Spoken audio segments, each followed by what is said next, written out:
It's grey and overcast in Buenos Aires, and we have a really remarkably good crowd in the River Plate Stadium. Italy then, well, Bellugi's injury still keeps him out of the back four, so that's unchanged from the last game. Benetti and Tardelli are both suspended as a result of 2 yellow cards here. Zaccarelli is injured, so Patrizio Sala makes his first appearance of the tournament in midfield. And there's also a place for Aldo Maldera, who's really a fullback from the Lazio club in Rome.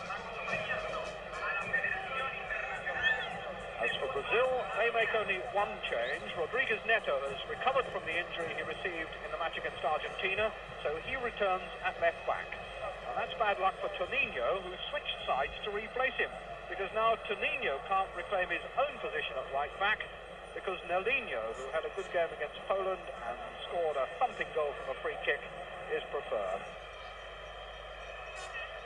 Leao taking the far post as we look at it. Antonioni bends it, and Leao pushes it out, and Amaral hacks it away. Good free kick. Italy forward again. Antonioni! 1.5 minutes gone, and Italy strike twice. Well, they've certainly started with a bang, Italy. That was a marvellous effort there by Antonioni. Just caught the corner of the crossbar. Rodriguez Neto to take the kick. 4 in the box for Brazil. Gil nodding it back in. Shot blocked, and it's come to Rodriguez Neto. Tackled by Antonioni. Pushed forward by Causio. Cerezo to Batista. Very neatly on to Rodriguez Neto. Roberto starts a run, hoping for the early ball, but Brazil haven't really been able to deliver that. Roberto.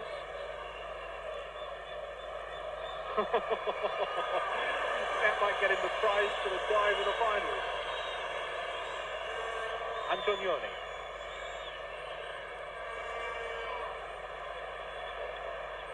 Rossi. Better go arriving late at the far post. And there goes the chip towards it. And it was Causio who got the goal.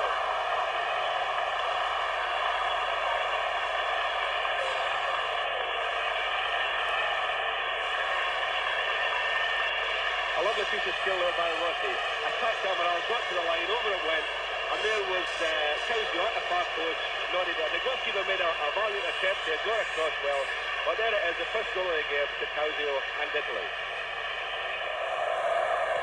Crowd responding to the quick passes and also now to the pace of Rossi. Better gets going for one in the middle, he's unmarked, but Amaral got the header. Causio shot, back off the keeper's chest, and really some action there. The challenge Causio hits the bar, and Brazil lead again after 3 let off. That was a really exciting piece of play there, and it's a pity at the end of it that the linesman actually had given him offside, had given betting offside there. And Rossi is onside. Has he overdone it? Yes, he has. So really idle bit of play there. I think Nelinho was playing him onside. Yes, Nelinho played him onside there, Gerald, and it was bad defensive play by the Brazilians. Deseo. Cerezo.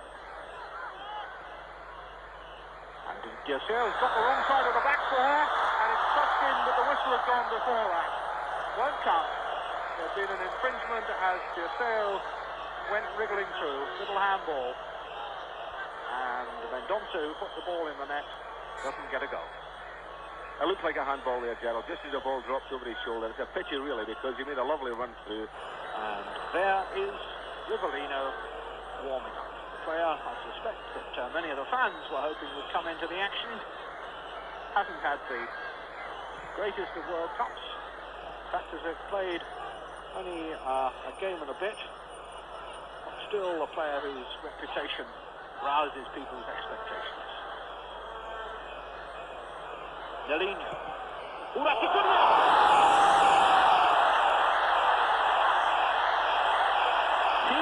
still another at the back. What a fantastic goal. This is unbelievable. I mean, he can batter the ball with his right foot. He's all sorts of bend on it. And the goalkeeper absolutely no chance. Away it went into the side net and in the far corner. A marvellous goal. Well, that certainly came down very nearly in a semicircle. Delinho, the man who scored the free kick goal against Poland, now puts Brazil back on terms here, and he is entitled to be delighted with that. Now here's Cucurella. Lifting it up towards Betica. Cabrini up for the attack again. Tried to check back inside, took a dive, looked at Mr. Klein, found Mr. Klein looking the other way. Rightly too. Rivellino. Back to him from Dirceu, then he brings in the fullback, Rodriguez Neto. Goes for the return. 3 in the box for Brazil, and Dirceu just outside. Mendonça. And Dirceu!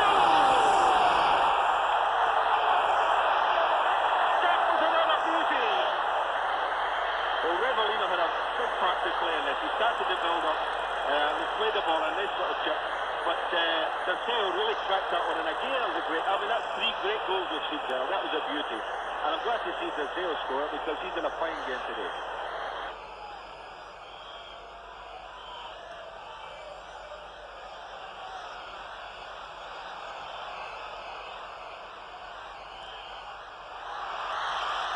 Now Italy trying to get their way through, and Betica was fouled on the edge of the box there, and it's a free kick to Italy. We've got 2 minutes left, and this is a dangerous position now for Brazil. Calcio standing over the ball. Chipped over, and the header from Betica comes off the top of the bar. Beautifully worked free kick. And you ask yourselves again, if the Italians have this much ability in attack, why don't they use it? This was a lovely free kick, and Betica, marvellous in the air as he is, was very, very unfortunate, Gerald. That was exciting play. Well, after a dull opening half hour, I guess we must have seen one of the best third-place playoffs for many years. Certainly one of the best that I remember. And now we're into the time that Mr. Klein is adding on. He's had a look at his watch already. And the Italians on the attack. They could still, of course, put it into extra time. No, they've not got the opportunity. Mr. Klein has blown the final whistle.